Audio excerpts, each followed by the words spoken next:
Hello everybody, David here, and today I'm going to be talking about Mighty Morphin Power Rangers, episode 17 through 21, season 1, Green with Evil, part 1 through 5.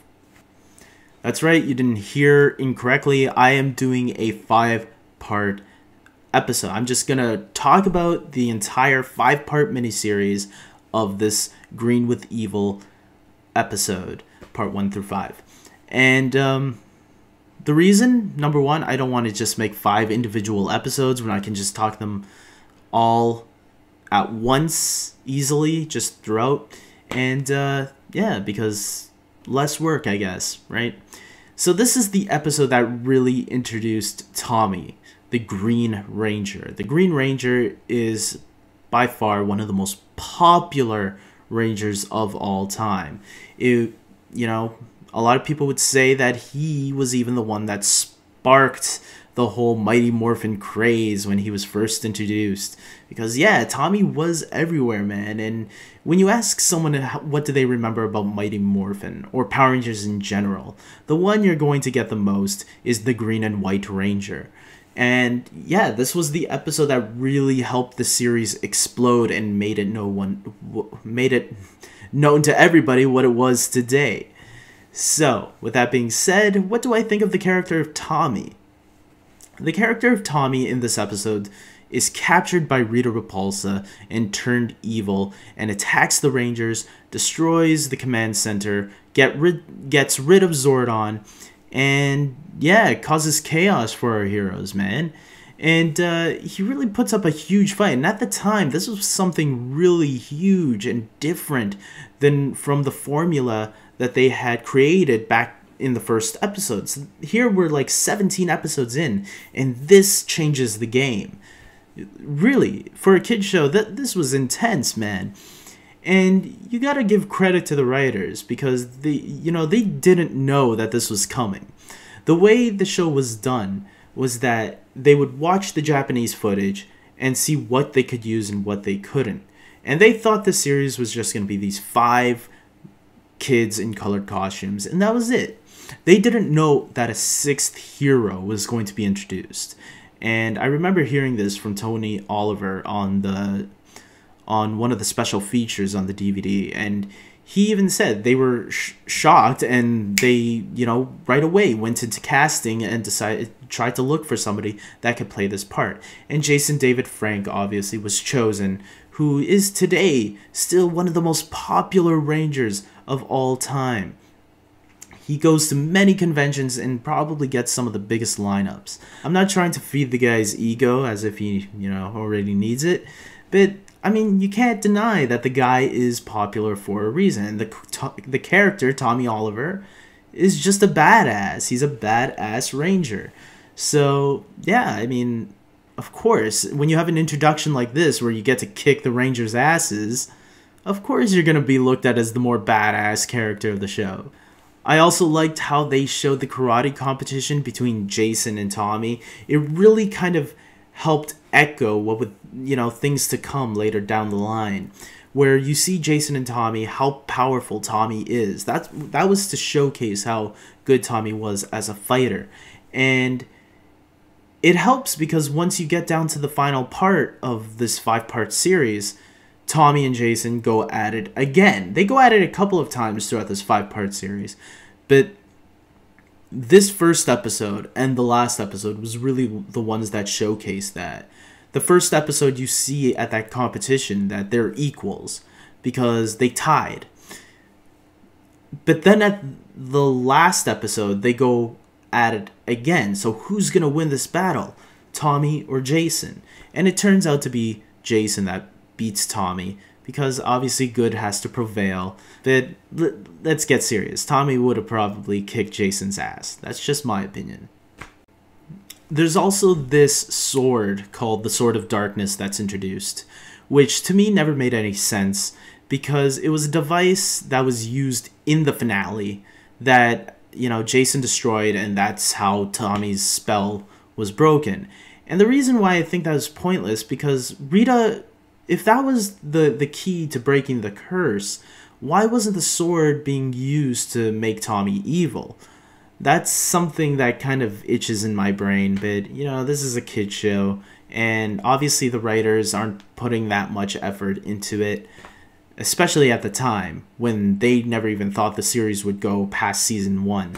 So yeah, I guess that's just something we're gonna have to let go, but it is something that bothers me every time I watch this episode.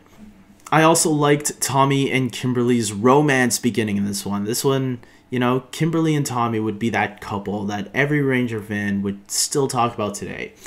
Obviously, later down the road, Kimberly leaves and Tommy ends up with Catherine in Power Rangers Zeo. And I'm going to say I've always been a Tommy and Kimberly shipper. I love Kimberly. I think Amy Jo Johnson is probably the most talented of the cast in the Mighty Morphin series. Maybe even out of the entire franchise, one of the best actresses to ever be on the show. And, you know, I think the great thing about Tommy and Kimberly is their chemistry really worked well. And at the time, they weren't afraid of letting the characters kiss. Nowadays, it seems like the show, you know, got into this cootie stage, and it makes it feel like the show is really more juvenile than what it once was. And I don't like saying that because I love the show. I think despite its corniness, there's a lot of fun in there. And I just feel like back then, at least they treated Kimberly and Tommy's romance with respect. And this was the start of it all. And there were a couple of, you know, sad moments when Tommy was like kind of pushing Kimberly away when she clearly wanted to get to know this guy. And I think a lot of girls can relate to that. If a guy pushes them away, starts being an asshole. Usually girls like that kind of guy, but yeah, moving on. I really like Zordon and Alpha's role in this episode as well. Zordon is taken out of commission, so throughout the whole 5-part episode, Zordon is practically gone. He appears once in a while and tries to break through and get the Rangers to find him, but it doesn't help. But this also allows Alpha to play a bigger role in the episode, and it allows him to shine a little bit more. And it was really cool seeing Alpha in that, you know, that role, because Alpha's always been the annoying one who goes, you know, yeah, ay, what the hell, Zordon, hey, you know. And it was good finally seeing him stop being a little whiny bitch for once and actually doing something, because I think he was like he's always Zordon's bitch no matter what he does. And that's what Alpha does. And but for the most part, I think the character really served a purpose here and really helped the Rangers when needed. Even though he broke down once in a while and Billy had to repair him. But when he was back up and running, he was good. Like he was the one that tricked Tommy and trapped him in that thing in part 4 where, you know, and then the computer systems were able to find out Tommy's identity. So if you think about it, it was because of Alpha that the Rangers finally figured out who the Green Ranger was. So you gotta give Alpha some credit on this episode. He did good. He did good. We also get the introduction of Scorpina in this 5-part episode. Yeah, Scorpina, who is gold, like Goldar. In the Japanese version, I believe he's like she's like Goldar's wife or something like that. In this show, though, they don't go there, and they really do a good job with her. I think she was menacing. I think she served what she was supposed to be, you know, another warrior for Rita. And it was good because at the time, Goldar was really the only warrior that Rita had. But I'm glad they introduced Scorpina because it was good to have another warrior. And it wasn't just a man warrior, you know, it was a woman warrior. So that was really cool. And that's something cool about Power Rangers, because despite, you know how they, the Red Ranger is always the strongest one, and the females on the show, good and bad, have always been strong female characters that I think they're good role models for young girls to look up to. And I think that the show really does that right. And I remember reading an interview with Cheryl Saban, the wife of Haim Saban, the producer, that was the whole point. They really wanted strong and influential women to speak out to younger viewers, younger women who might be, younger girls who might be watching the show. And I thought, it shows they are really nicely well-written characters for what they are, okay? One of my least favorite things about part 4 is the Balkan skull moment where they're trapped in a bus the entire time. I thought that was the most stupid, longest, pointless scene in this entire 5-parter. I just hate it. I hate it. There are times where this 5-parter does slow down a lot, but I felt this was the most, where it annoyed me to death. I always try skipping this scene because of it. But there is something that saves part 4 from being a total disaster, and it's towards the end when finally the Rangers call on their Megazords and start fighting Goldar. And this is during the same time where Tommy is trapped by Alpha in the command center. And what's cool about it is when Rita summons the Green Ranger out of the command center, and he comes to the fight with Goldar and Scorpina, giant-sized. And this was one of the coolest moments, and I know a lot of fans today will still talk about this that I talked to. And yeah, I mean, seeing the Green Ranger giant-sized was really, again, it's what made this 5-part episode stand out from the other 16 episodes that came before it. This was very different at the time. No one's seen a giant-sized Ranger. And not only that, they destroy the Megazord in this episode. So that was really intense and cool. I mean, you got to put yourself in the set, in a kid's mind, and think of it like that. How cool was that when you were a kid? That was really cool, man. I remember I enjoyed watching that. And I came late into the game, so I didn't see right away how Tommy became the Green Ranger. But when I did see that episode, I was like, wow, Tommy is freaking badass. Like, you're not cheering for the guy, but you can't admit that he's badass. He just destroyed the Ranger's Megazord, and you're thinking to yourself, what the hell are they gonna do in part 5? So yeah, that was really cool. That definitely is still one of those moments that a lot of fans still remember and talk about to this day. Finally, we also have the Dragonzord in this episode at part 5, and everybody and their parents and their brothers were looking for this toy, and their sisters. I remember back when I was a kid, I had the original Megazord toy, and the Dragonzord one was more hard to find.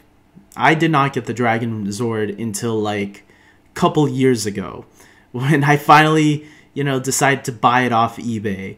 So now I have the original Dragonzord, but like it took me like more than 10 years to finally get it. And yeah, man, the Dragonzord's badass. It's a giant dragon that has a freaking tail that can, spin and destroy things and turn into a weapon. And then he has missiles coming out of his fingers, and you're like, what? And yeah, the Dragonzord is kind of like an homage to Godzilla, because Power Rangers has always been kind of like the old Japanese Godzilla stuff, where, giant people in giant monster costumes destroying the city and stuff like that. It's just with robots, and instead of just the monster part, they have monsters and robots. So it's really cool, and the Dragonzord can combine with the original Megazord to form another formation, which is introduced at the end after Green Ranger joins the team. So there's a lot of really cool stuff that happens in this episode. So guys, for the most part, I really enjoyed this episode, all 5 parts. There were some lacking moments, like where it could get a little boring, especially if you're an adult. You're probably going to get bored at a lot of stuff that's going on, because it could be pretty juvenile sometimes. But for the most part, it is a lot of fun. If you understand the cheesiness and what that brings to the show, and just have fun with it, you could have a good time watching this 5-part episode. So what am I going to rank these episodes? Part 1, I'm giving a 7 out of 10. Part 2, I'm giving a 6 out of 10. Part 3, I'm giving another 6 out of 10. Part 4, I'm going to give a 7 out of 10. And Part 5, I'm going to give a 7 out of 10. So, those are my ratings, guys. I hope you enjoyed it. And hopefully I'll be doing another Power Ranger episode soon. So, with that being said, take care and may the power protect you.